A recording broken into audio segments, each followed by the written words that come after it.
ایدی شهر در بازی قناخا شر بندران بویه به تایبتی بندرین هرین گرینگین ایرانی تین آرمانج کردن لگل بیه که ایران جی بندرین نافچه یعنی ولاتین عرب دکه آرمانج اما بحثا هنک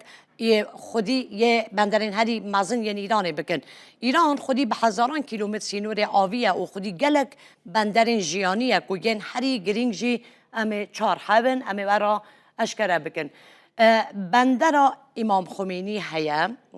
کو بندر بازرگانی آبروی بندر شاهین رجایی لهرمزگانه مزنترین بندر کنتینرانه یا ایرانیه کو زیادتری جسدی 55 هنارده و هاورده که ولات لوی بندره انجام دان هر وسا بندر امام خمینی ما بحث کرد ل خوزستان دکوه یک بندرین هری چالاکه کو پشکا شیر دهنارده و هاورده که کلوپلاندا به تایبتی کلوپلین بنگهین دستوی و بندره دایه بندر کادنجی بندر چابهاره که و سیستان و بلوچستان استراتژیک ترین بندر ایرانیه لسر دریا عمانیه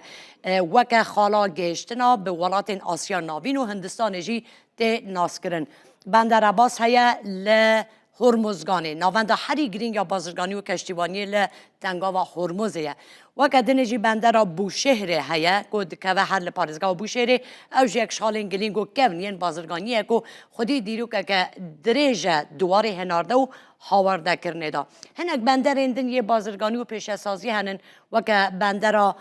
ماه شهریه که و خوزستان ناونده سرکه یا هنارده که بر همین پتروکیمیایی و نفته بندر لنگه که اوج که و هرمزگانه یک بندر بازرگانی و ماسیگرگی یعنی چالاکن بندر امیر آباد لمازندرانی از گرینگ ترین بندر باکور ایرانیه لسر دریا خزر دکوه بندر انزلی هیه که اوجی لپارزگاه گیلانیه بندر سرکه یا دریای خزریه ده ریره و